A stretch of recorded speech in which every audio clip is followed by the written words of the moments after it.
وہ سارے سفر کے دوران ایک پل کے لیے پرسکون نہیں ہو سکا تھا۔ اس ذہنی کھچاؤ نے اس اعصاب شل کر ڈالے تھے، مگر کوئی حل نظر نہ آتا تھا۔ ایک آخری حل تو ان کاغذات کی صورت میں اس کے بریف کیس میں موجود تھا، جو ڈائیورس پیپر کی شکل میں تیار کروا کر لے جا رہا تھا بیا کے لیے، جو اس نے اپنی اکلوتی فرمائش کی تھی۔ وہ کیسے اس کی یہ خواہش پل صراط سے گزر کر پوری کرنے کے قابل ہوا تھا، یہ بس وہی جانتا تھا۔ کاش پہلے دن سے ہی میں اپنے دل میں چھپے ان جذبات کو بیا پر آشکار کر دیتا، خواہ اسے ناگوار ہی گزرتا۔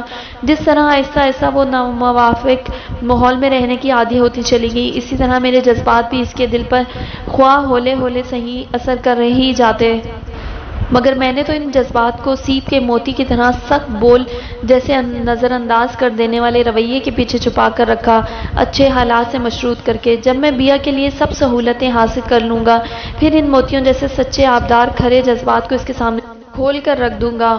اور میں جو ساری زندگی وقت کی قدر کو اپنی ہر ترجیح پر اولویت دیتا رہا، بیا کے معاملے میں بھول گیا کہ ایک وقت کسی کا انتظار نہیں کرتا کہ مناسب موافق حالات پیدا ہونے پر مجھ جیسے منصوبہ ساز اپنے جذبات کا اظہار کریں، اور سب کچھ میری مرضی میری پلاننگ کے مطابق تو ہو نہیں سکتا تھا۔